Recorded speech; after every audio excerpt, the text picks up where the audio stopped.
10 টাকার স্ট্যাম্প পেপারে বিকিয়েছে সরকারি সম্পত্তি। তারকেশ্বরের চাপাডাঙ্গার সাহাচক গ্রামের ঘটনা।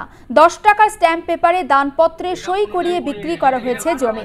শতক পিছু 60,000 টাকার বিনিময়ে স্থানীয় বাসিন্দা সাহেব মালিক ওরফে মিঠুনের থেকে জমি কিনেছেন ক্রেতারা। তাদের জমির কাগজ করে দেয়া হবে বললেও দেয়া হয়নি কিছুই। প্রতারণার ফাঁদে পড়ে টাকা এবং জায়গা হারিয়ে চোখের জল ফেলছেন অসহায় মানুষগুলি। অনুপ চট্টোপাধ্যায় রয়েছেন এই মুহূর্তে আমাদের সঙ্গে টেলিফোন লাইনে। অনুপ, যে সমস্ত মানুষজন যাদের টাকাও গেছে এবং সম্পত্তিও গেছে, তারা পরবর্তী পদক্ষেপ হিসেবে কি নেওয়ার কথা ভাবছেন বা পরবর্তী কি পদক্ষেপ নেবেন, আর এই মুহূর্তে কি আপডেট পাচ্ছি?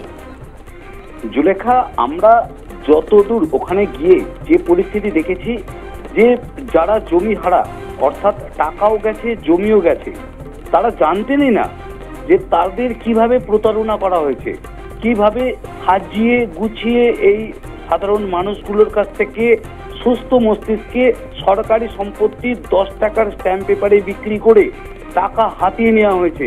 তারা যখন জানতে পারছে যে আড়াই, অর্থাৎ তারকেশ্বরের যিনি বিএলআরও অফিসের আড়াই, তিনি যখন উপস্থিত হন, তিনি যখন তাদেরকে জানান যে এই সম্পত্তি তোমাদের নয়, এটা সরকারি সম্পত্তি, তারা সেই খবর পাওয়ার পর তারা কান্নায় ভেঙে পড়ে এবং তারা আড়াইকে বলেন যে আমরা কি করবো এই পরিস্থিতিতে।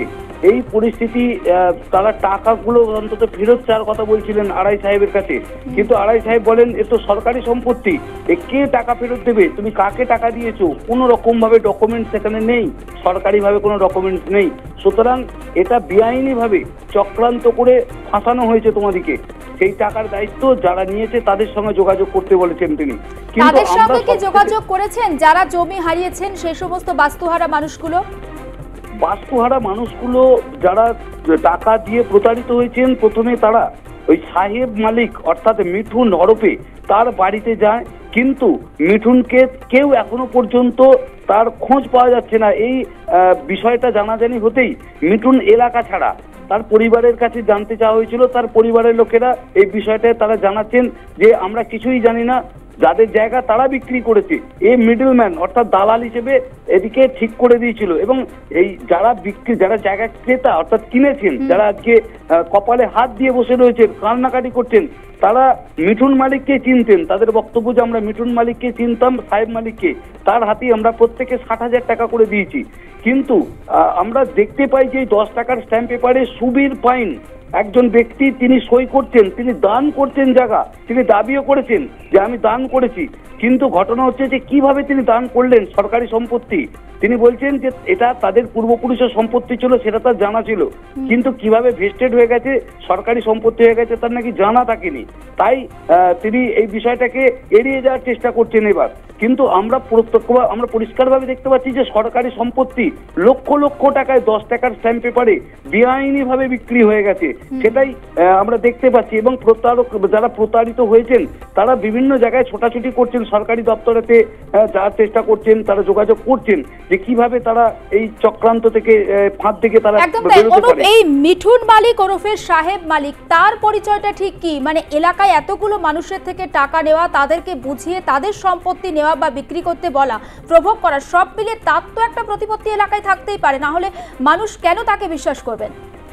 আমরা যেটুকু জানতে পারছি যে সাহেব মালিক এলাকায় তৃণমূল যে শাসক দল, সেই শাসক দল ঘনিষ্ঠ এবং চাপাডাঙ্গা গ্রাম পঞ্চায়েতের একজন প্রভাবশালী তৃণমূল নেতার সঙ্গে তার খুব ভালো যোগাযোগ আছে এবং তিনি খুব ঘনিষ্ঠ, এবং সেই সুযোগটাই তিনি কাজে লাগিয়েছেন কিনা সেটা আমরা বুঝে উঠতে পারছি না। তবে সাহেব মালিককে যখন আমরা কথা বলেছিলাম, ফোনেতে যোগাযোগ করার চেষ্টা করেছিলাম, তিনি বলেছেন যে তিনি জানতেন না যে এটা সরকারি প্রপার্টি। তাকে বিক্রি করার জন্য লোক দেখতে বলা হয়েছিল, ওই সুবীর পাইন লোক দেখতে বলেছিলেন। সুবীর পাইন তাকে একটা সামান্য কমিশন দেওয়ার কথা বলেছিলেন যে এত টাকার বিনিময়ে আমি 60,000 টাকার বিনিময়ে শতকে বিক্রি হয়েছে জমিগুলো। সেই বিক্রি হওয়ার পর তাকে নাকি কিছু একটা অংশ তাকে দালাল হিসেবে, মিডলম্যান হিসেবে তাকে কমিশন দেওয়া হয়। সে মিঠুন সেটাই জানাচ্ছেন। তবে আমাদের প্রশ্ন হচ্ছে কিভাবে সরকারি সম্পত্তি বিক্রি হয়ে গেল। একেবারে নজর থাকা। অনুপ, আপাতত ধন্যবাদ। এবং কিভাবে যে সমস্ত মানুষজন তারা তাদের টাকা হারিয়েছেন, জমি হারিয়েছেন, কোন পদ্ধতিতে গেলে তারা তাদের জমি টাকা দুটোই ফেরত পাবেন, অবশ্যই নজর থাকবে।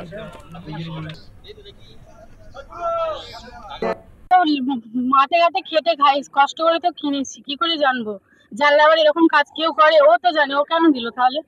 ও তো জেনে শুনেই দিয়েছে। কার কাছ থেকে কিনেছেন? সাহেব মালিক। কত টাকা দিয়ে কিনেছেন? 60,000 টাকা দিয়ে কত কিনেছি। শতক নিয়েছেন? 200। দুটো ছোট ছোট বাচ্চা আছে, আমি কি করবো? ওদেরকে নিয়ে কোথায় যাবো? না। আর দ্বিতীয় কথা হচ্ছে, পরে জানলাম যে সরকারি বলে যখন কাগজটা লোক দেখাচ্ছে লোককে, তখন মানে ইয়ে বলে দেখাচ্ছে, দানপত্র বলে দেখাচ্ছে। কিন্তু দেখা জানি না, সেই জন্য আমরা কাউকে কিছু বলি না। এবার মানে বুঝতে পারিনি যে লোককে দেখাবো কি, এইসব আমরা জানি না যে লোককে দেখা, তো আমাদের মাথায় মানে কত ঢোকে। শতক কত টাকা শতক? 60,000 টাকা নিচে।